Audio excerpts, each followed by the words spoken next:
Servus, Glück auf und herzlich willkommen zu einem weiteren FC Bayern Talk. Ja, Leute, diesmal zum Teil 2 meines Hinrundenfazits. Und zwar gucken wir uns die einzelnen Spieler an und gehen die einzelnen Spieler mal durch und ich verteile eine Note für die Hinrunde und sage ein paar Worte zu den jeweiligen Spielern. Fangen wir an mit Neuer. Klicken wir drauf. Leistungsdaten. Wir sehen's. Habe ich nicht die Leistungsdaten nur der Saison. Dankeschön. Das macht es natürlich ein bisschen einfacher. Also immerhin schon 11 Einsätze, 990 Minuten, also alle über die volle Zeit. Davon 6:0 Spiele. Das sind die Leistungsdaten von Neuer. Ja, ich denke, es ist ein Faktor, dass er zurück ist. Er wird mit Sicherheit auch noch ein bisschen Zeit brauchen, bis er wieder richtig da ist. Aber er strahlt schon Sicherheit aus. Hat noch ein bisschen fußballerische Schwierigkeiten, wie man manchmal gesehen hat. Aber ist ansonsten auf der Höhe, wie ich finde. Hat auch schon ein, zwei schwierige Bälle gehalten. Hat ansonsten einen soliden Eindruck gemacht. Würde ich bei einer 3 erstmal einordnen. Na, ist noch ein bisschen schwer, ihn genau einzuschätzen. So in Frankfurt konnte er jetzt auch nicht irgendwie Einfluss auf die Mannschaft nehmen, zum Beispiel, wenn wir jetzt mal so ein Spiel nehmen. Auf dem Platz natürlich schwer für den Torwart, aber gerade so in der Halbzeit als Kapitän muss da ein bisschen was kommen. Das kann nicht sein, dass eine Mannschaft da mit so einer Einstellung wieder rauskommt auf dem Feld. Da ist der Kapitän auch in der Pflicht, dass sowas nicht passiert. Von daher, aber rein vom Sportlichen her, ja, ich sehe ihn bei einer 3. Wir müssen mal ein bisschen abwarten. Ich denke mal, lass mal die Runde durch sein. Ich denke mal, dann können wir das ein bisschen besser beurteilen. Daniel Peretz können wir leider gar nicht beurteilen. Er durfte ein Spiel machen, war. Wow, was hier noch niemals angezeigt wird, ist ja wild. Wenn wir hier drauf gehen, ist angezeigt. Ein Spiel, 1:0. Ja, war Pokalspiel. Ja, hat mit Sicherheit gute Ansätze. Leider haben wir davon gar nichts gesehen. Ulle, 12 Einsätze, davon 3:0, 1080 gespielte Minuten. Ja, für das, was Ulle kann, würde ich es mit einer guten 3 bis einer 2 minus bewerten. Ja, hat ein, zwei Schnitzer drin gehabt, aber ansonsten hat er uns torwartmäßig sehr, sehr gut, ja, hat sehr, sehr gute Paraden auch gehabt, sehr, sehr gut gehalten, aber das kann er auch. Was ihn so ein bisschen abgeht, denke ich, ist so diese Ausstrahlung, die so Neuer hat, ja, diese Führung einer Vierer-Abwehrkette vielleicht so ein bisschen. Ja, aber hat einen sehr, sehr guten Job gemacht, meiner Meinung nach.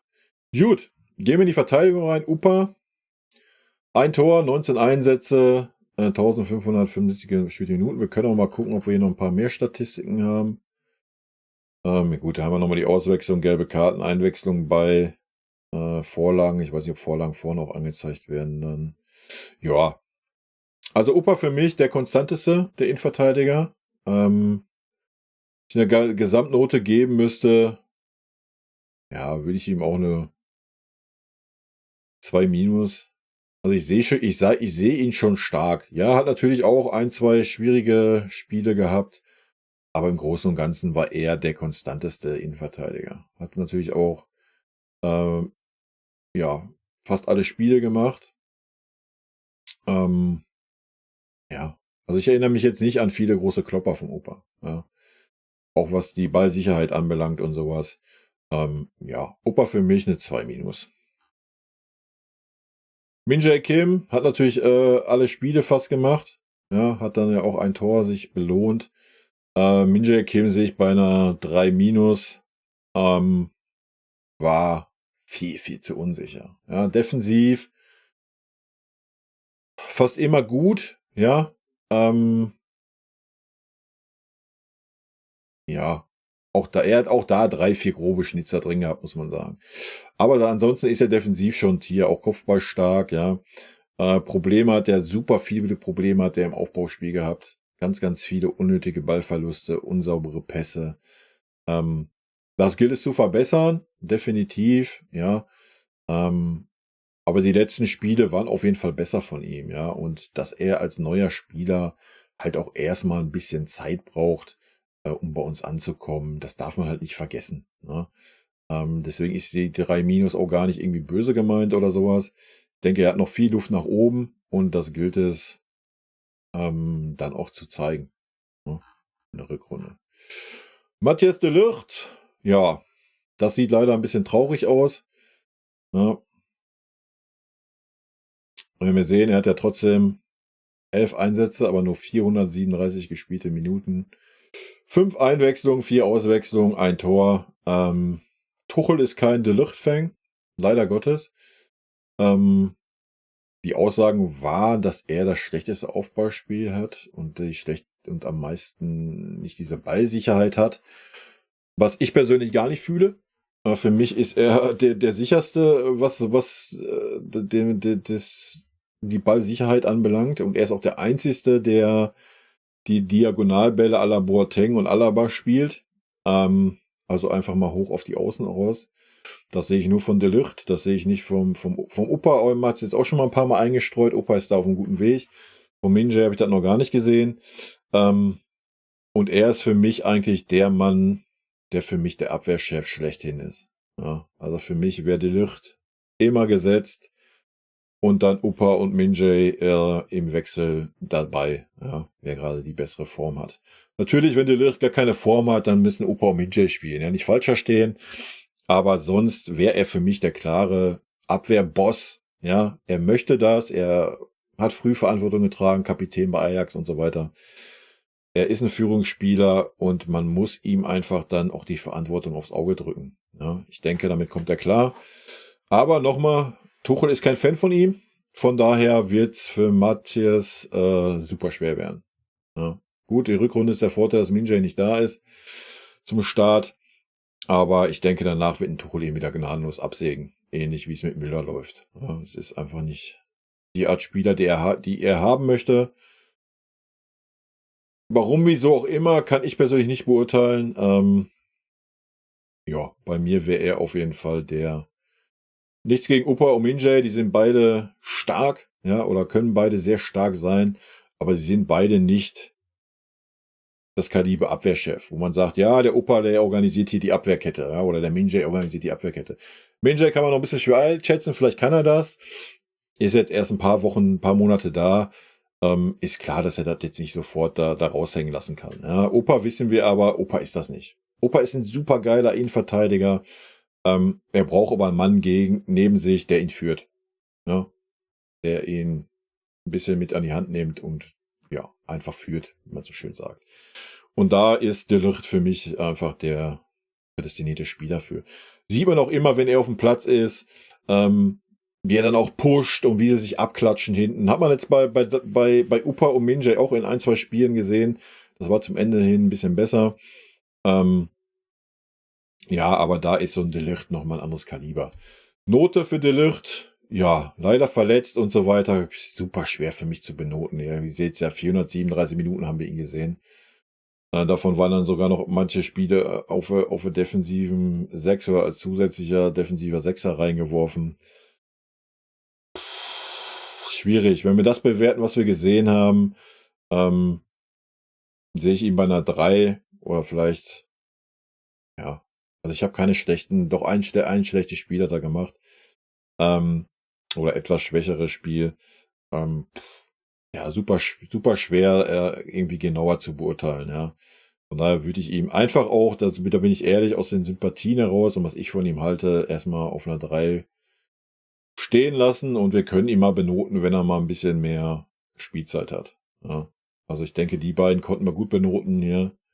1500, 1900 Minuten und dann hast du 437 Minuten. Was willst du da auf einer ganzen Hinrunde gesehen, groß benoten, leider. Fonzie Davis, ja, den können wir natürlich hervorragend benoten. 1866 Minuten, 23 Einsätze, 3 Vorlagen. Gesamtnote für die Hinrunde sehe ich bei einer 4. Also für einen Verteidiger ist mir das viel zu wackelig. Aber wirklich viel zu und auch viel zu viel dumme Ballverluste. Und wenn es nicht diese dummen Ballverluste sind, dann ist es meistens ein Pass über 2 Meter zum Leroy Sané, der 2 Meter vor ihm steht, oder ein Querpass über 5 Meter auf den Josh. Das ist, was ich von Fonzie bisher die Saison gesehen habe. Ja, jetzt zum Ende hin war's 'n Tacken besser. Da hat er auch mal 1, 2 Läufe gehabt. Jetzt nicht über außen unbedingt, sondern eher mehr durch so über die Halbposition. Ich weiß gar nicht, ob man's ihn alleine anlasten kann. Nochmal, unter Tuchel haben unsere Außenverteidiger nicht mehr diese Spielweise, wie wir es über Jahre hatten. Dass die Außenverteidiger super weit mit nach vorne preschen und den Außenstürmer, sage ich jetzt mal, oder den Außenspieler wie Leroy Sané zum Beispiel auf seiner Seite hinterlaufen, um eine Anspielstation darzustellen. Ja, wir haben das jetzt zum Ende hin 2, 3 Mal gesehen, dass 'n Fonsi auch mal wieder mit so weit nach vorne gegangen ist. Da haben wir uns ein bisschen angepasst, haben wir aber über 3/4 der Spiele gar nicht gesehen. Da durfte er 10, 15 Meter in die gegnerische Hälfte, dann beende. Dann hieß es stehen bleiben, den Ball entweder 2 Meter nach vorne spielen auf den Leroy, der zugedeckt von 2 Mann da stand, oder quer auf den Kimmich und wieder nach hinten. Ähm, Das ist natürlich auch nicht eine fußballerische Spielweise, die dem Fonsi zugutekommt, ja? Das muss man ganz klar so sagen. Aber das darf natürlich nicht eine Ausrede dafür sein, dass man dann so katastrophale Leistungen zeigt. Es ist auch gar nicht schlimm, ja. Fonsi ist ein super junger Spieler, 2000 geboren, ja, 2.11., also 23. Ähm, Da hast du einfach auch mal Leistungsschwankungen, ja. Gar keine Frage. Was daran schade ist, dass er dann durchgezogen wird. Vielleicht hätten Fonsi einfach auch mal 1, 2 Spiele Pause gut getan, so wie es beim Leon auch der Fall war. Und man hätte 'n Kretzig da gehabt, den man da hätte bringen können. Aber ja, das ist natürlich ein super junger, unerfahrener Spieler. Den stellen wir natürlich nicht auf. Vielleicht hätte das 'n Fonsi einfach mal gut getan, dass er mal ein bisschen Pause hat, vielleicht mal ein bisschen auf dem Kopf her ein bisschen anders runterkommt. Die Chance hat man leider verpasst, von daher für mich auf die gesamte Hinrunde jetzt gesehen 'ne Note 4. Bunassar Sar können wir gar nicht bewerten mit seinen 204 Minuten. Davon waren 60 Minuten grottig, 60 Minuten Mittelmaß und 60 Minuten sogar ganz gut. Ähm, ja, kann ich hier wirklich nicht bewerten. Guerrero ist fast dasselbe in grün wie De Ligt und auch, ja gut, Bunassar ist nochmal die Hälfte weniger. Ein Tor, 8 Einsätze, 392 gespielte Minuten. Ähm, Viele gute Ansätze. Hat uns gerade auf der Achterposition gibt er uns das, was wir noch nicht hatten. Ja, eine ganz andere Spielweise, wie es in Goretzka ist, eher so ein bisschen Musiala-Vibes. Ähm, Jetzt nicht unbedingt durch die Dribblings, sondern einfach durch die Ballsicherheit und auch diese Passsicherheit und dieses Kombinationsspiel. Das ist nicht ein Leimer, das ist nicht ein Goretzka und das ist auch nicht ein Kimmich. Ja, das ist eine Qualität, die er mitbringt auf der 8. Ähm, und wie man gesehen hat, wenn er fit ist, auch auf der Doppel-6, ja. Mit dem Pavlovic zusammen war das auch defensiv stark. Also, da können wir viel erwarten. Hier würde ich es halten wie bei De Ligt. Ich sehe ihm erstmal bei einer Note 3. Er hat jetzt nicht ein super schlechtes Spiel gemacht. Hat jetzt gut gegen Stuttgart war es wirklich ein super Spiel. Alles andere war Durchschnitt und können wir vielleicht eventuell auch mal ein bisschen besser bewerten, wenn er mal mehr Spielzeit kriegt. Beide natürlich oft verletzt gewesen. Ich bin gespannt, ob wir in der Rückrunde, wie ich schon sagte im anderen Video, mal 'ne Stammelf von 15, 16 Spieler haben. Was meine ich damit? Dass halt, keine Ahnung, wir haben Upamecano, De Ligt, ähm, dass halt nicht immer die gleichen 2 Innenverteidiger spielen, weil es im Spiel vorher geklappt hat oder nicht geklappt hat, ja. Sondern dass einfach mal 'n bisschen nach der Tagesform geguckt wird. Aber auch selbst, wenn die anderen Innenverteidiger den Tacken vielleicht gerade bessere Form haben, musst du dann einfach auch mal gegen Gegner, der aus der unteren Hälfte ist oder im Mittelmaß-Ding ist, musst du einfach auch mal den anderen Spieler reinwerfen, um ihn mitzunehmen. Ja. Wir müssen einfach dahin kommen, dass 15, 16 Spieler regelmäßig spielen und nicht nur diese 11 Spieler. Weil dann haben wir auch nicht diese Riesenprobleme, wenn dann mal einer ausfällt oder 2 ausfallen, dass dann Spieler reinkommen, die keine Spielpraxis haben. Ja. Ähm, Das ist in der Top-Mannschaft einfach Pflicht, dass du 15, 16 Spieler mitnimmst, wie ich finde. Gut. Tarek Buchmann können wir gar nicht bewerten. Dauerverletzt. Nusa Mazraoui, 17 Einsätze, 4 Vorlagen, 1257 Minuten. Wenn wir es mit Fonsi vergleichen, er hat 3 Vorlagen, 23 Einsätze, ein paar Minuten mehr. Was heißt ein paar? Fast ein Drittel mehr. Mazraoui sehe ich bei einer 3-, sehe ich einen Tacken besser wie Alphonso Davies, weil einfach ein Tacken stabiler, hat aber auch ganz, ganz viele schlechte, wirklich super schlechte Spiele gemacht defensiv.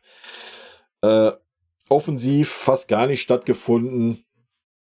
Mal 1, 2 gute Aktionen, an die ich mich vielleicht erinnere, aber im Großen und Ganzen nicht wirklich super positiv aufgefallen. Finde ich super schade. Mir fehlt das Potenzial, was er unter Nagelsmann hatte, was er da gezeigt hatte. Das war eine absolute Bombenverstärkung. Ja, das habe ich unterm Tuchel noch nicht einmal gesehen.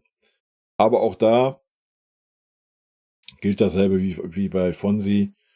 Wir spielen halt auch nicht mehr diesen Fußball.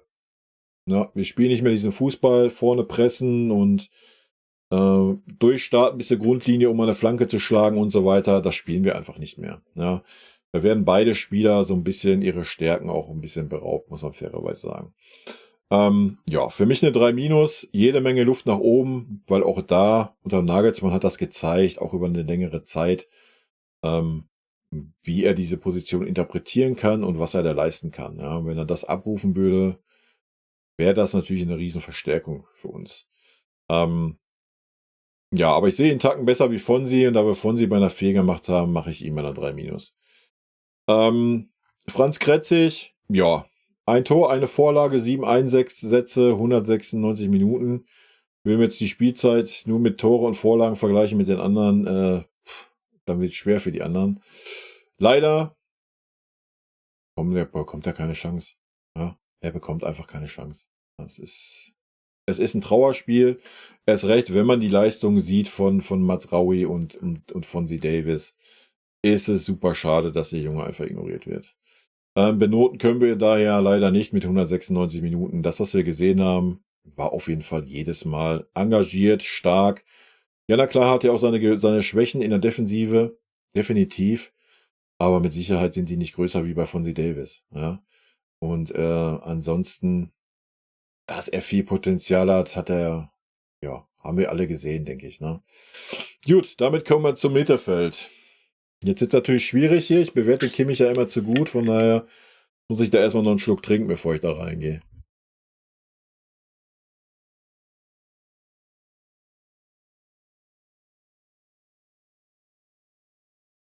Fangen wir mal unten an. Fangen wir mit Pavlovic an.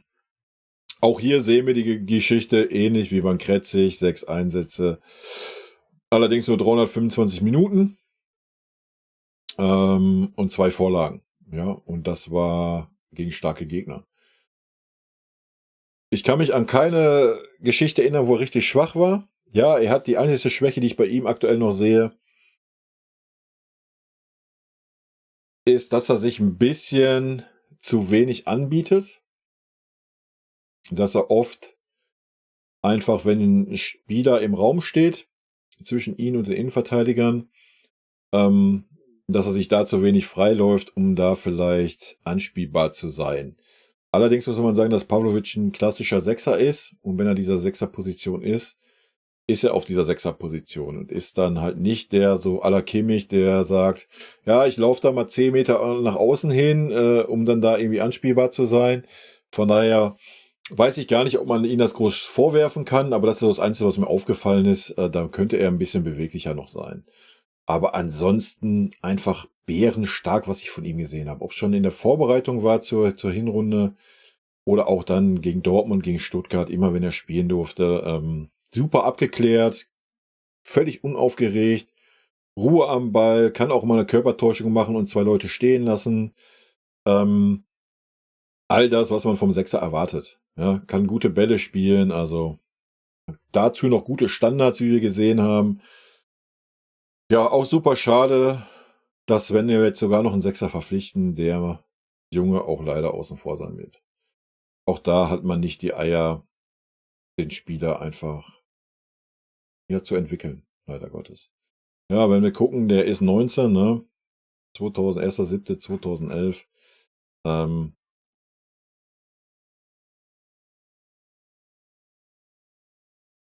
ja gut, da ist er 22, ne? Hä?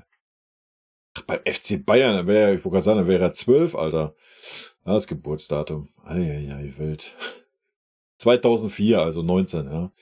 Da habe ich das beim Fonsi dann vorhin auch falsch gemacht, oder was? Stimmt, ne? Fonsi ist 2000 geboren. Nee, da war es richtig, okay. Wild. Ich wollte gerade sagen, voll den Knoten im Kopf. Ja, wie gesagt, Pavlovic Note können wir nicht geben, auch bei den wenigen Einsätzen. Obwohl, wenn der hat ungefähr so die Lift-Einsätze. Also, wenn ich ihn benoten müsste, würde ich alles, was ich bisher gesehen habe, würde er von mir eine Note 2 kriegen. Alles super unaufgeregt in dem Alter. Super sicher am Ball, habe ich gerade schon alles gesagt. Ja, ich bin sehr gespannt. Er wird es leider sehr schwer haben. Jamal Musiala, 18 Einsätze, 1200 Minuten, 5 Tore, 3 Vorlagen. Ich denke, das ist guter Wert, sind gute Werte. Ja. Gerade die ersten 10, 12, 13 Spiele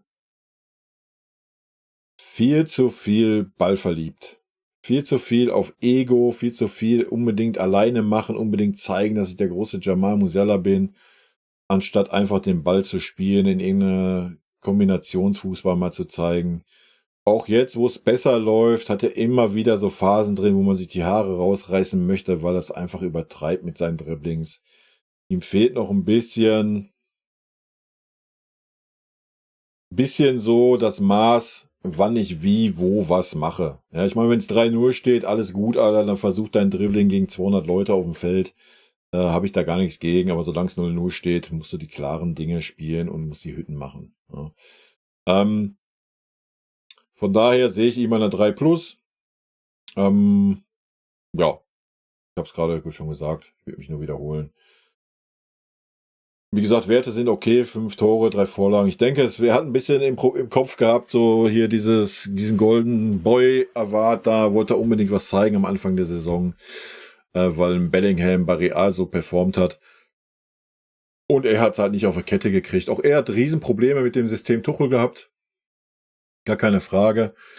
Wurde dann auch falsch eingesetzt, viel zu weit vorne, gerade wenn der Gegner tief steht. Er kam gar nicht mit dem Ball auf die Leute zu, sondern wurde da vorne irgendwo angespielt. Da hat man ihm auch keinen Gefallen getan, muss man fairerweise sagen. Ja, von daher ist es, wie es ist. Conny Leimer. Ja, ein Tor, 2 Vorlagen, 24 Einsätze, 1600 Spielminuten. Also hat auf jeden Fall 24 Einsätze aller Spiele gemacht, ne? Zwar nicht über die volle Distanz. Note würde ich bei einer 3 sehen. Warum nur bei einer 3? Weil er einfach kein rechter Verteidiger ist. Ja, also ich kann mich an ein Spiel erinnern, wo man gesagt hat, jo, das war echt okay. Das war einigermaßen bis gut.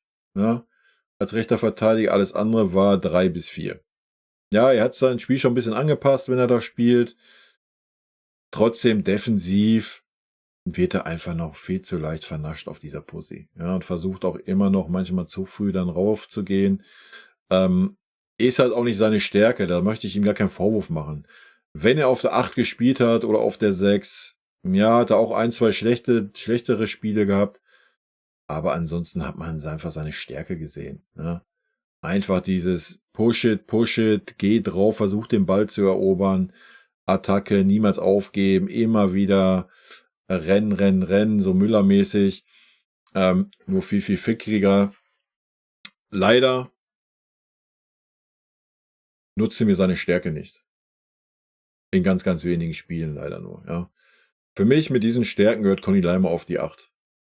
Punkt. Er hatte auch gezeigt bei den wenigen Spielen, die er spielen durfte. Er hat einen guten Pass in die Tiefe, hat das Auge für die Mitspieler, hat auch in Leipzig gezeigt, da gibt's gar nichts zu diskutieren, ja. Nein, man opfert einen Conny Leimer, stellt ihn auf die Rechtsverteidigerposition, damit ein Kimmich, der unser Supergott, doch die 6er-Position spielen darf.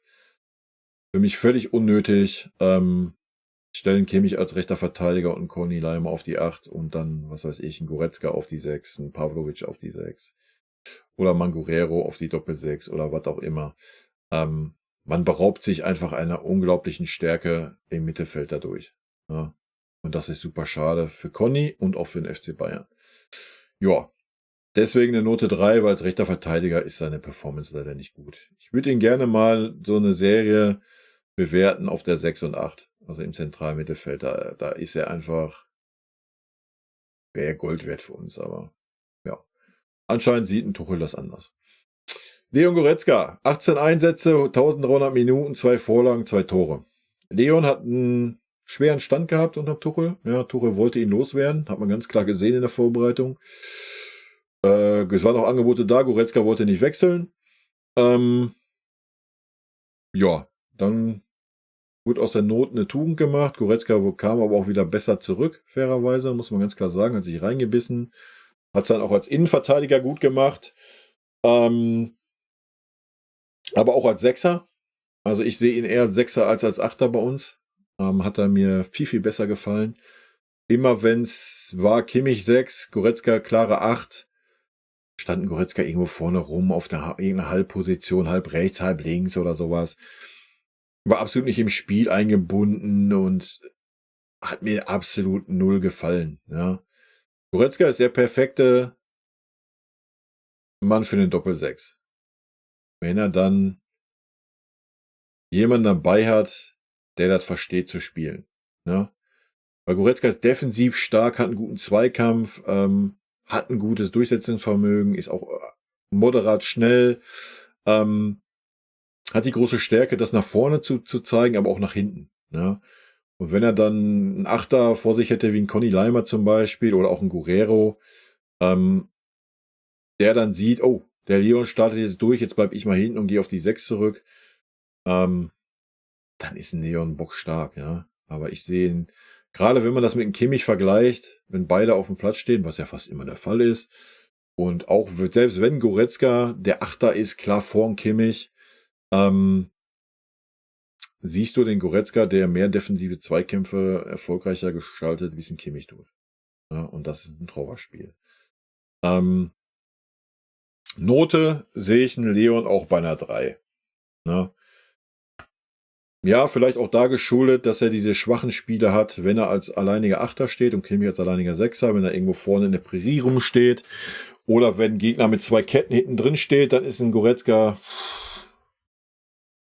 auch schwer zu gebrauchen, es sei denn, er stößt vorne mit in den 16er rein und hält mal die Birne hin oder schießt mal aus der zweiten Reihe, was dann aber auch zu selten passiert ist, fairerweise. Es war dann einfach immer ein verschenkter Spieler auf dem Feld. Ja, weil wir gar nicht die Räume hatten zu sagen, komm Leon, nimm jetzt mal den Ball, marschier mal, treib mal an. Das ist halt alles nicht gegen Gegner, die mit 2 Ketten hinten drin stehen. Und da ist Leon jetzt auch nicht der super Techniker, der super Kombinationsfußballer. Ja, er hat dann die Stärke, dass er mal mit in den 16er reingeht oder aus der zweiten Reihe mal schießen kann. Aber das habe ich in diesen Spielen zu wenig gesehen. In den Spielen gegen Dortmund, Stuttgart war nicht dabei, aber in den Spielen, wo wir gegen Gegner spielen, die auf uns laufen, ja, wo dann Räume da sind, ist ein Leon bockstark. Das hat er gezeigt. In allen anderen Spielen hat er aber dann wenigstens gezeigt, dass er defensiv stark sein kann. Ja. Wir haben auch viele Spiele gesehen, wo er dann auch nicht so die Lust so versprüht hatte, irgendwie jetzt so konsequent mit nach hinten zu gehen, dann auch mal stehen geblieben ist. Von daher in meinen Augen nur eine 3. Was hätte ich mir gewünscht für Neon? Ich hätte mir für Neon gewünscht, dass wenn Tuchel schon nicht die Eier hätte, zu sagen, pass mal auf, Kimmich, du gehst nach rechts als rechter Verteidiger, weil ich möchte einen Pavlovic gerne als Sechser etablieren hier, weil der Junge gut ist. Hätte ich mir gewünscht, spätestens nach dem Spiel Dortmund, dass man mal gesagt hätte, wir setzen auf Leon Goretzka und Conny Leimer in der Mitte und stellen Kimmich nach rechts. Weil das hat super harmoniert. Und ich hätte mir einfach gewünscht, dass man mit dem Leon gesprochen hätte. Pass mal auf, Leon. Traust dir das zu, auf lange Sicht hier unser Sechser zu sein, weil du hast alle Qualitäten, die du dafür brauchst. Du müsstest vielleicht deinen Offensivdrang ein bisschen eingrenzen, ja. Hat man nicht getan. Anscheinend nicht. Ich denke, das hätten Leon sehr gut ausfüllen können und er hätte in die Rolle noch ein bisschen reinwachsen können. Ja, schade für ihn. Note habe ich gesagt. Kommen wir zum Sorgenkind Joshua Kimmich. Tore 1, 6 Vorlagen, 20 Einsätze, 1631 Minuten. Da sehen wir auch schon so ein bisschen das Problem. Wenn wir jetzt mal gucken, unser Zehner, 18 Einsätze, Minuten ein bisschen weniger, 3 Vorlagen. Kimmich 6 Vorlagen als unsere Holding Six als Sechser. Ja, das große Problem von Kimmich ist, er ist kein Sechser. Deswegen waren manche Spiele gut, wo sie beide auf einer Höhe spielen durften. Also Goretzka und Kimmich und ein Goretzka oft mit nach hinten abgesichert hat oder mehr nach hinten abgesichert hat, wie es ein Kimmich gemacht hat. Dass ein Kimmich mehr sich auf die Offensive konzentrieren konnte. Ja, natürlich hat ein Kimmich einen guten Chipball, hat ein Kimmich auch mal gute Standards, wenn er einen guten Tag hat. Kimmich hat einen guten Schuss, zwar nicht oft, aber manchmal. Und natürlich hat er auch ein gutes Auge und kann einen guten Pass spielen. Ja, da müssen wir gar nicht drum rumreden. Wenn Kimmich Bock hat, wenn er nicht anfängt, den Ball anzunehmen und erstmal 30 Meter zu laufen, um dann den Ball über 3 Meter zu spielen, sondern wie wir auch gesehen haben, in 2, 3 Spielen jetzt in der Hinrunde, wenn er direkt spielt, wenn er sieht, wenn er die Bälle verteilt und so, all das kann er. Ja, er zeigt es nur viel, viel zu selten. Und wenn, kann er nicht gleichzeitig noch der defensive Sechser sein und da die Räume schließen. Das klappt nicht. Deswegen würde ich mir wünschen, Doppel-6, fühle ich schon, ja. Ich sehe Kimmich jetzt nicht unbedingt als Achter. Vielleicht so einen Tacken vorgeschoben, aber Kimmich braucht einen defensiven Sechser an seiner Seite. Punkt. Ja. Dann kann Kimmich seine Stärken ausspielen und es ist nicht so super tragisch, wenn er nicht nach hinten kommt, um die Löcher zu stopfen. Ja, aber auch das haben wir leider nicht gesehen. Note für den Josh. Boah. Wenn ich ihn anhand seiner Position benoten müsste, die er spielt als Sechser, dann war es eine 4.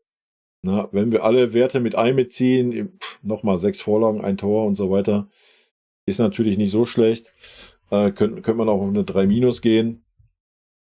Aber wenn wir rein auf der 6er-Position, die er spielen soll, bewerten, dann ist es nur eine 4. Dafür war er viel, viel zu selten auf dieser Position, viel zu viel Unruhe reingebracht. Dadurch, dass er die Position nicht ist, dadurch, dass er auch nicht die Löcher stopft, dann nach außen mal gehen kann oder so, weil er gar nicht erst auf dieser Position ist, um die Position an dahin zu verlassen, dass jemand anders sich dahin fallen lassen kann. Nee. Also wenn ich ihn auf der 6 bewerte, dann ist es für mich eine Note 4. Trotz all seiner Offensivbemühungen, all seiner Offensivleistungen, auch diese 3 Spiele, an die ich mich erinnere, wo er wirklich einen guten Part gespielt hat, wo er viele Bälle verteilt hat, wo er schnörkellos gespielt hat, wo er nicht den Ball angenommen hat und 10, 20 Meter gelaufen ist, sondern gleich den Ball gespielt hat. Aber selbst in diesen Spielen, wenn der Gegner dann mal schnell umgeschaltet hat, war Kimmich nicht auf seiner 6er-Position. Ja. Und er ist der alleinige Sechser. Meistens, manchmal auch auf Doppel-6. Aber wo er alleiniger Sechser ist, ist es meistens noch nicht mal ausreichend. Ja. Und von daher, wenn wir dann eine Gesamtnote nehmen, sehe ich ihn bei einer 4.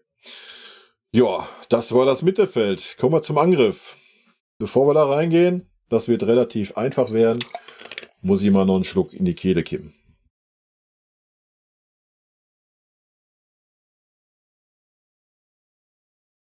Gut. Fangen wir mit dem Serge an, den können wir nicht bewerten, glaube ich, ja? Obwohl, auch doch 451 Minuten hat er gespielt. 11 Einsätze, 1 Tor. Okay, dann bewerte ich ihn mit einer Note 4-. Kurz und schmerzlos. Ja, trotz seiner wenigen Spielzeit bin ich da nicht bereit, ihm eine 3 zu geben, wie bei De Ligt oder Guerrero. Gnabry macht für mich den Eindruck, als wäre er nicht fit. Als hätte er keinen Bock, wenn er mal spielen darf. Auch wenn er eingewechselt wurde, hat er keinerlei Impact aufs Spiel gehabt, keinerlei Ausstrahlung gehabt, dass man sagte, so wie beim Tell, wenn er reinkam, Alter, der hat gebrannt, der hat Feuer, der hat Gas gegeben, hat sich den Arsch aufgerissen. All das war beim Gnabry nicht der Fall. Wer von Anfang an gespielt hat, war es auch ein Totalausfall. Also von daher ist er mit einer 4- eigentlich noch sehr, sehr gut bedient. Könnte man auch glatt auf eine 5 gehen. Aber immerhin hat er in 451 Minuten ein Tor gemacht, von daher lasse ich das bei einer 4-.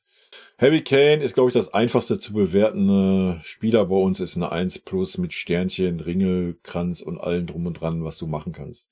Eigentlich müsste man für ihn eine neue Note erfinden. Ja. 25 Tore in 22 Einsätzen, 8 Vorlagen, 1877 gespielte Minuten. Der Mann ist Stürmer und so viel mehr. Ja, also ich habe selten so einen Stürmer gesehen. Klar gab es schon spielstarke Stürmer, klar gab es auch schon Stürmer, die das ähnlich interpretiert haben, aber mit dieser Konsequenz und dieser Stärke in beiden Bereichen, ja, Also, ich meine, 8 Vorlagen sprechen ja schon Bände. Ne? Unser Zehner hat weniger Vorlagen wie unser Mittelstürmer. Ja, ja. 3 Vorlagen. Gut, er hat auch ein Drittel weniger Spiele.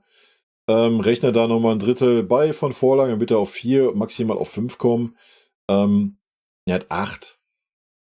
Ja, und der große Unterschied ist, wenn Harry Kane sich fallen lässt und den Ball bekommt, er spielt einen super einfach aussehenden Ball, der gleich eine Torchance kreiert auf den Mitspieler. Meistens ist es Leroy, ab und wann auch mal Musiala.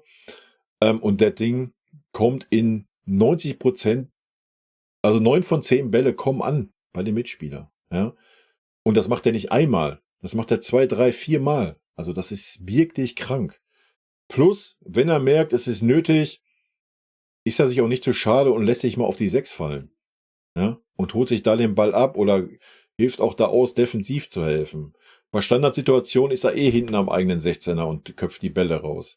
Also wild. Wirklich wild, mit welcher Ruhe auch, welcher Gelassenheit. Keiner, der rumschreit oder rumhampelt oder sonst was. Aber man sieht auch, welche Art Führungsspieler er ist, ja.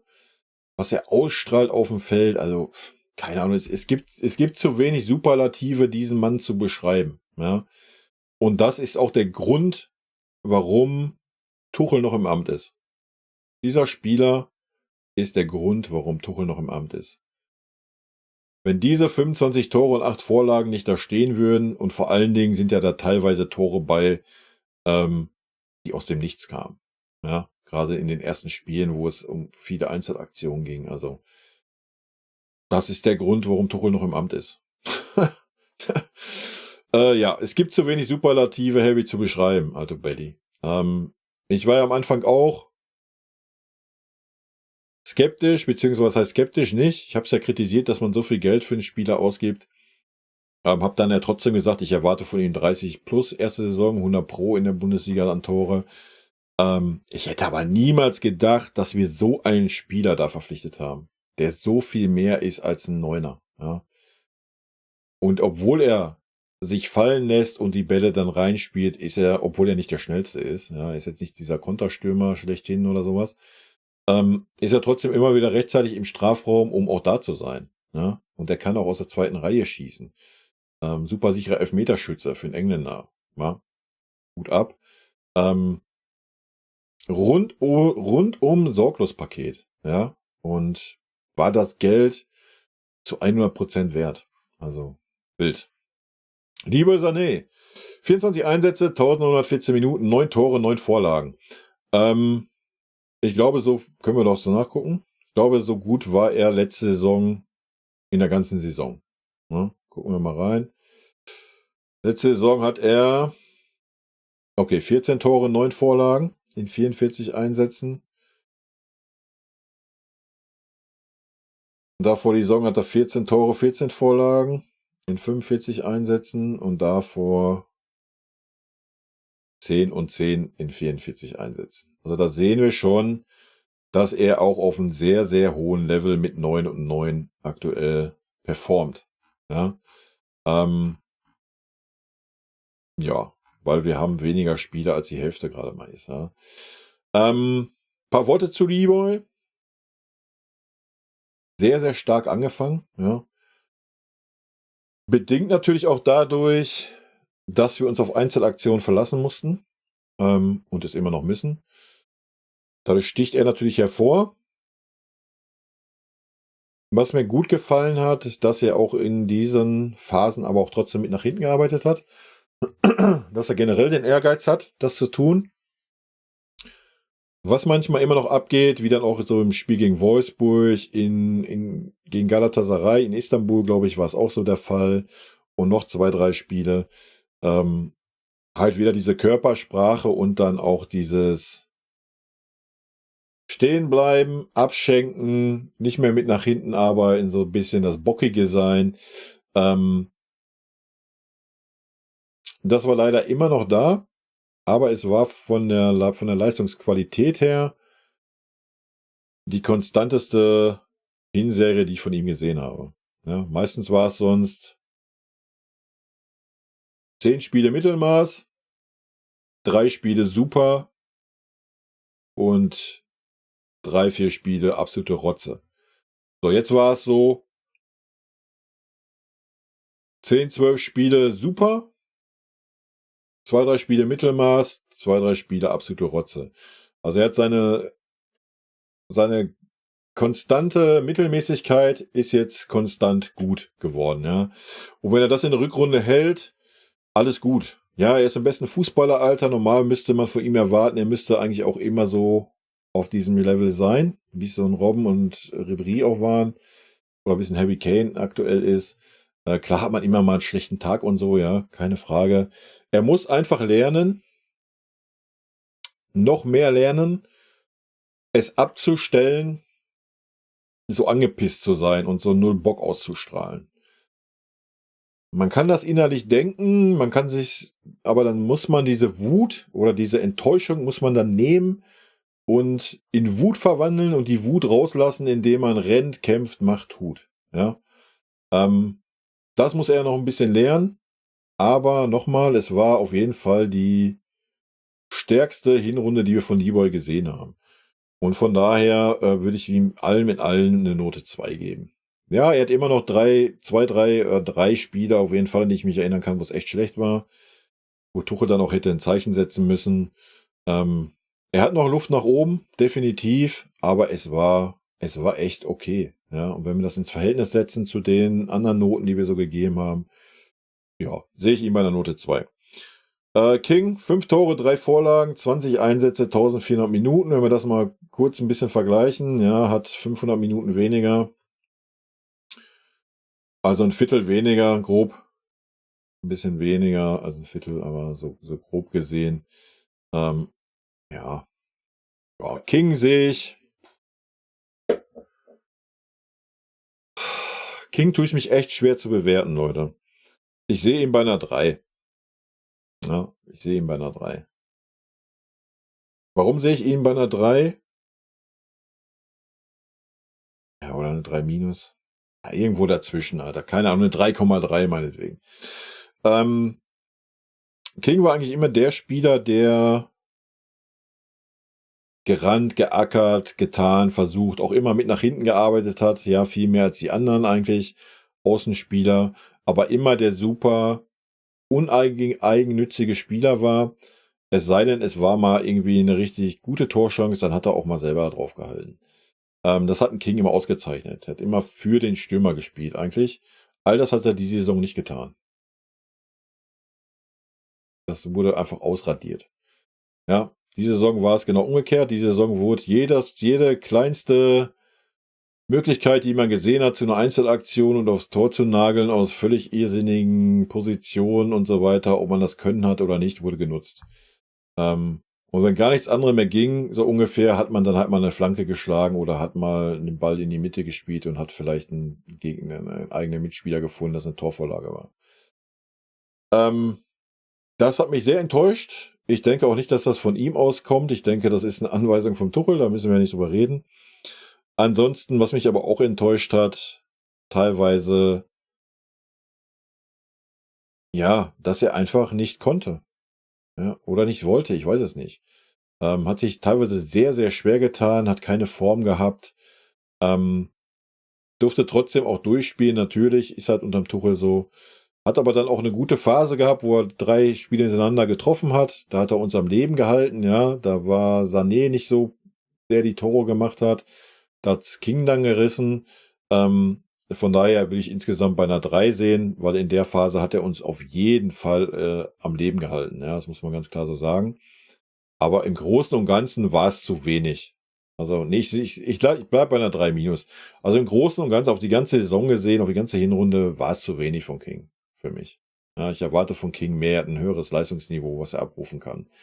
Und er muss auch noch das Verhältnis mal wieder finden, wie aber alle bei uns, zwischen ich knall blind selber aufs Tor aus unmöglichen Winkeln oder ich guck mal, dass ich mal Mitspieler einsetze. Die Mischung einfach, ja, die fehlt auch komplett. Auch da hat man so das Gefühl, ja, ich muss unbedingt was zeigen. Ich bin hier jetzt der Wichtige und nicht eher, es geht jetzt nicht um die Mannschaft, dass wir als Mannschaft irgendwie die Spiele gewinnen. Aber ich unterstelle ihm das nicht, unterstelle das auch nicht dem Leroy oder dem Musiala oder sonst wen. Ich glaube ernsthaft mittlerweile, dass das eine Vorgabe vom Tuchel ist. Dass es wirklich eine Vorgabe ist, Leute, guckt vorne, ihr habt die individuelle Qualität. Wenn ihr eine kleinste Chance seht, individuell was zu reißen, nutzt das. Und nicht zu sagen, versucht vorne irgendwie spielerisch durch hier, das ist unsere Strategie, so, der läuft da, die Abstimmung passt, blindes Verständnis, wir spielen da Kombinationsfußball.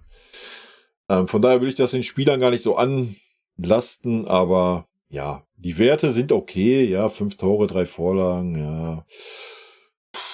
Okay, aber mehr auch nicht jetzt für einen Außenstürmer, ja. Also muss man fairerweise auch sagen. Vor allen Dingen, wenn wir dann die Werte sehen. Ja, die Werte zu den werden. Die Werte, dann gibt's eigentlich, dann kann es hier noch eine Note schlechter gehen, ja. Aber da sind wir noch nicht. Schupo, 3 Tore, 19 Einsätze, 521 gespielte Minuten, für mich Note 4. Machen wir es kurz und schmerzlos.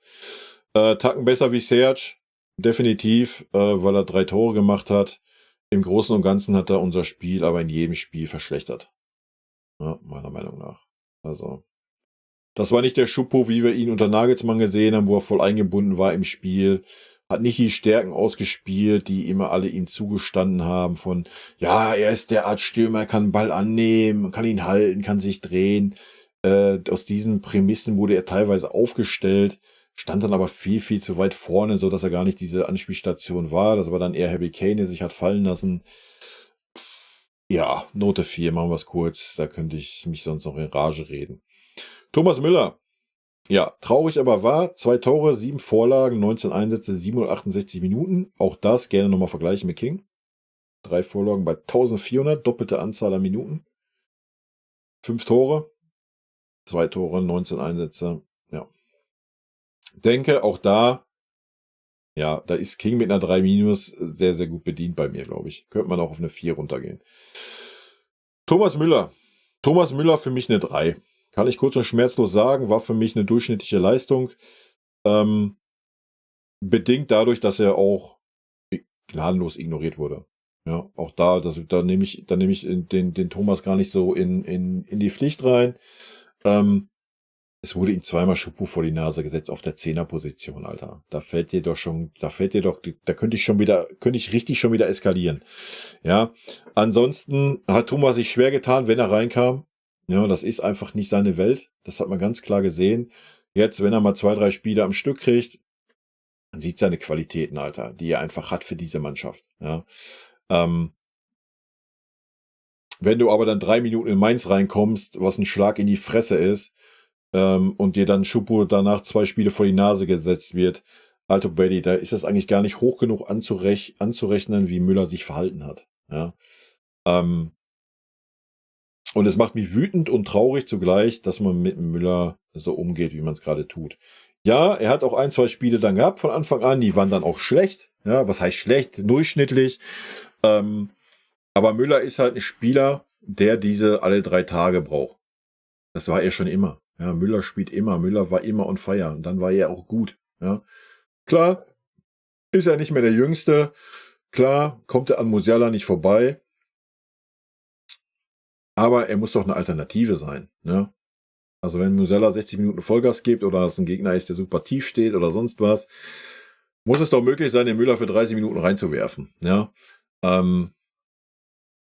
Oder den Müller über Außen aufzustellen. Haben wir ja auch gesehen. Nochmal, wir haben ja nicht mehr diese Strategie, dass wir sagen, oh ja, wir haben King, wir haben Leroy, wir haben die Außen, die super steil, schnell rennen müssen und wieder steil, schnell mit nach hinten. Das tun wir ja gar nicht mehr. Wir laufen ja gar nicht mehr bis zur Außenlinie. So, der Stürmer oder der Außenspieler steht 20 Meter in der gegnerischen Hälfte, kriegt den Ball, hat dann so 20 Meter vor sich, die er schräg auf den Strafraum zudribbelt, um den Ball dann durch eine Einzelaktion aufs Tor zu bringen oder quer zu legen. So, es ist doch ganz selten, dass unsere Außenstürmer mal nach außen gehen und mal eine Flanke versuchen oder sowas, ja. Und da ist ja auch nicht, dass ein King jetzt jedes Mal am Gegner vorbeigegangen ist oder sonst was. Das King hat ja gefühlt nicht ein Dribbling gewonnen. Wenn ich darüber nachdenke, würde ich sagen, wir gehen beim King doch nochmal auf eine 4 runter. Also,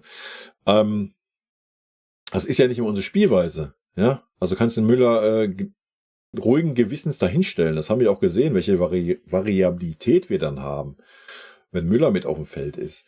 Und wenn Müller mit auf dem Feld ist, klappt halt auch dieses Positionswechselspiel mit Musiala, mit Sané, die waren auf einmal dann auch mal durchgewürfelt auf ganz anderen Positionen, was sonst auch echt sehr, sehr selten passiert. Ja, was Müller sich teilweise abgewöhnen muss, ja, da gehe ich voll mit, ist dieses Alter, wir pressen hier raus, Arme schieben, du da, ich da und Attacke. Das muss Müller sich abgewöhnen. Ja, das ist ja einfach nicht mehr unsere Spielweise.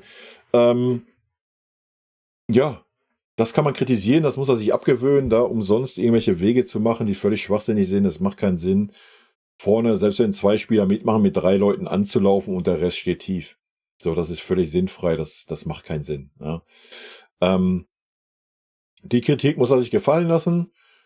Ich denke aber, gerade wenn er auf Außen spielt, ist das auch nicht so die Möglichkeit, das so zu steuern. Und ich denke, er ist auch schlau genug, das dann anzunehmen.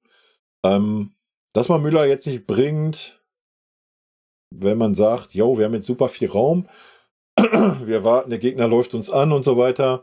Wir brauchen dann super schnelle Spieler, die vorne reinstoßen.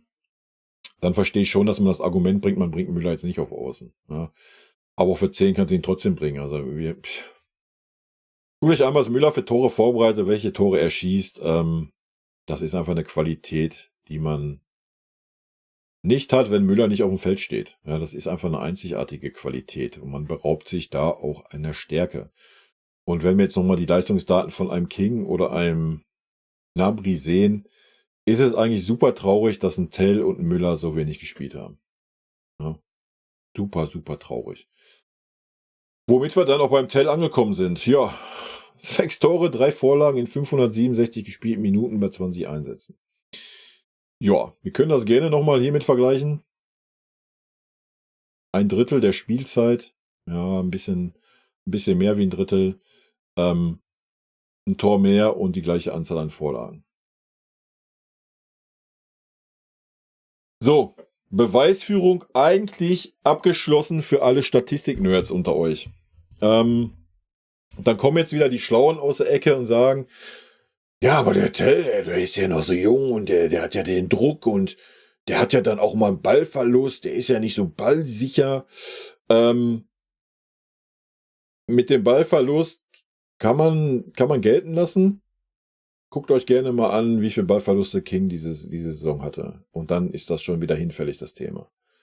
Ja, nochmal, King hat super viele Ballverluste. Super, super viele. Von daher ist das für mich kein Argument. Gar kein Argument. Ja, und nochmal, die Statistiken sprechen eine klare Sprache. Note für Tell, für mich Note 2. Einfach aus den wenigen Minuten, die er gemacht hat, ja, wenn wir es auch mal mit Leroy vergleichen, der 4-mal so viel gespielt hat, mit 9 Toren. Ja. Fragen? Ich denke nicht, oder? Super schade, genau wie es beim Kretzig, beim Pavlovic ist, oder Müller, dass der Junge einfach links liegen gelassen wird. Ja. Ja, so am Anfang hat er einen Lauf gehabt, dann hat man ihn immer noch mal eine Viertelstunde gegeben oder auch mal 20 Minuten oder auch mal eine halbe Stunde. Wow. Mittlerweile sind wir wieder an dem Punkt angekommen. Wenn er denn überhaupt mal kommt, darf er vielleicht 5 bis 10 Minuten spielen. Und mit welchem Argument? Dass ein King so überragend gerade performt, fühle ich halt nicht. Dass ein Sané gut performt, alles gut, fühle ich. Aber dann auch in den Spielen, wo ein Sané halt diese Spiele hatte, wo er schlecht war, wo er diese Körpersprache gezeigt hat, ist doch okay. Dann wechsle ihn doch aus. Ja, das muss er halt lernen zu verstehen. Er spielt beim FC Bayern, nicht beim TuV Pfaffenhausen, Alter. Wenn du einen schlechten Tag hast, was menschlich ist, das sind alles Menschen, ist das völlig legitim. Auswechseln, fertig. Wofür hast du die Spieler? Du hast einen Müller und einen Tell draußen. Also, da müssen wir doch nicht über irgendwas reden, Alter. Dasselbe gilt für King. Ja. Also, keine Ahnung. Super schade, dass wir, das meine ich halt mit nicht 11 Spieler, sondern 15, 16 Spieler. Ja. Rechne mal die 11 plus Tell, plus Müller, plus Pavlovic, plus ein Kretzig, den du mit reinnimmst. Und dann noch ein De Ligt zum Beispiel, wenn mal alle 3 Innenverteidiger fit sein sollten. Und dann hast du die 15, 16 Spieler, die deine erste Elf sind. Ja. Und dann hast du halt noch mal hinten dran so Spieler wie ein Gnabry, der keine Form hat, wie ein Choupo, wenn wirklich mal Not am Mann ist, wie ein Bunazar, oder wie dann so ein Tarek, der leider auch die ganze Zeit verletzt ist. Ja, so ein Ding, ne? Aber nein, das tun wir nicht. Wir ziehen uns an 11 Spielern auf und die spielen immer, es ist scheißegal, wie die performen. Das ist ein riesengroßes Problem dieser Hinrunde. Und ich denke, wir werden es in der Rückrunde nicht anders sehen. Es ist super schade für Pavlovic, für Kretzig, für Tell. Und sie sind eigentlich nur Kaderauffüller, die das Mannschaftstraining auffüllen und wirklich nur spielen dürfen, wenn es keine anderen Optionen mehr gibt. Ja, hat jetzt nichts mehr mit dem zu tun hier. Ja, die Noten sind raus von den Spielern, aber ich sage das in dem Video auch nochmal, falls ihr nur dieses Video guckt.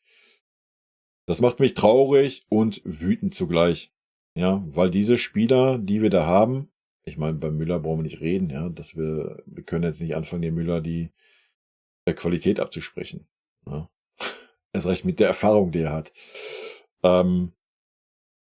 Ja, und dann hast du Tell, Pavlovic und Kretzig, die du halt auch komplett ignorierst mit der Ausrede, die sind zu jung, haben kein Standing.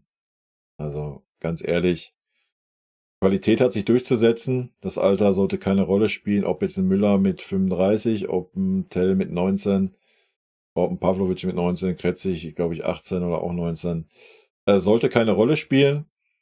Und wenn sich dann die gestandenen Spieler aller Kimmich, King, Lieboy auf den Schlips getreten fühlen, weil sie denken, sie haben so viel mehr Recht zu spielen, weil sie schon so viel geleistet haben für den Verein, dann sind sie einfach beim verkehrten Verein. Natürlich gehört Mir San Mir dazu. Das hat die letzten Jahre gelitten. Vielleicht tut man das gerade auch deswegen aktuell so, dass man die Spieler so in Watte packt und nicht so das Leistungsprinzip raushaut, weiß ich nicht. Aber Mir San Mir bedeutet halt auch, dass man die gesamte Mannschaft mitnimmt und nicht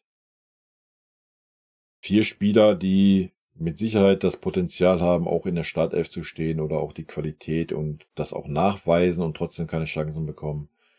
Das gehört halt genauso dazu. Ja, nochmal, es geht nicht darum zu sagen, wir nehmen jetzt einen Kimmich raus oder einen Sané raus. Wenn sie gut spielen, alles gut, Leute. Bin ich der Letzte, der irgendeinen Spieler auswechseln würde, ja. Völlig legitim. Aber das tun sie ja auch nicht jedes Spiel. Was ja auch menschlich ist, ja. Und beim Kimmich ist es umgekehrt zum Sané. Sané war 2/3 sehr gute Spiele. Kimmich hat noch nicht mal 1/3 sehr gute Spiele die Saison gemacht. Ja, das nur noch mal am Rande. Aber wer da mehr zu wissen will, guckt sich das andere Video an. Das ist meine Benotung der Spieler in der Hinrunde. Ja, wir können noch nicht unseren Sportdirektor mit ins Boot nehmen, Christian Freund. Können wir natürlich noch nicht so viel beurteilen. Wir können ihn anhand der Causa Boateng beurteilen. Was meines Erachtens schwach war, da so zu agieren. Wir können an der Causa Mazraoui beurteilen. Da will ich ihn aber gar nicht ins Boot nehmen. Da bin ich eher von Vereinsseite enttäuscht, dass man da nicht die Sache klarer kommuniziert hat. Am Ende hat man es einigermaßen geräuschlos über die Bühne gebracht. Das ist okay. Ansonsten hat mir seine Aussagen, die ich so bisher gehört habe von ihm, gefallen mir sehr gut. Sein Auftreten gefällt mir sehr gut. Ich würde ihn jetzt auch erstmal neutral bei einer 3 stehen lassen. Ich denke, die kommende Transferphase wird so schon mal ein Fingerzeig sein. Die ist nämlich super kompliziert, super schwer im Winter. Ja.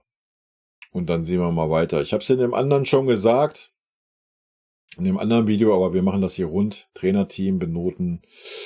Wenn wir nur die Ergebnisse sehen, die nackten Ergebnisse im Leistungssport, müssten wir das Trainerteam mit einer Note 2 bewerten.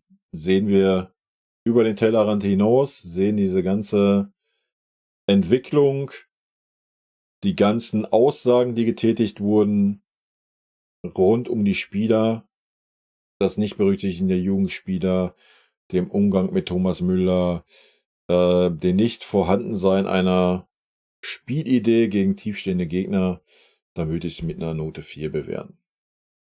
Ja, da könnt ihr jetzt für euch von mitnehmen, was ihr mögt. Das ist meine Meinung. Ihr könnt mir natürlich sehr, sehr gerne eure Meinung, wenn ihr jetzt irgendwas habt, was super abweicht von meinen Noten, haut mir das gerne in die Kommentare. Lese ich mir natürlich sehr, sehr gerne durch. Ansonsten werden wir aber auch im kommenden Stream da nochmal ein bisschen drüber quatschen und ich werde mir ein paar Meinungen von euch einholen. Ich denke, die ein oder andere Bewertung wird der ein oder andere von euch ganz anders sehen, was auch völlig okay ist. Und hier ging es halt um meine Bewertung und das ist diese. Nächster Stream, um das hier mal ein bisschen zu spoilern, wird entweder der erste sein, je nachdem, wie ich reinkomme ins neue Jahr, oder ansonsten am 2.1. den Dienstag um 18 Uhr. Aber ansonsten, wie gehabt, montags 18 Uhr ist immer FC Bayern Stream.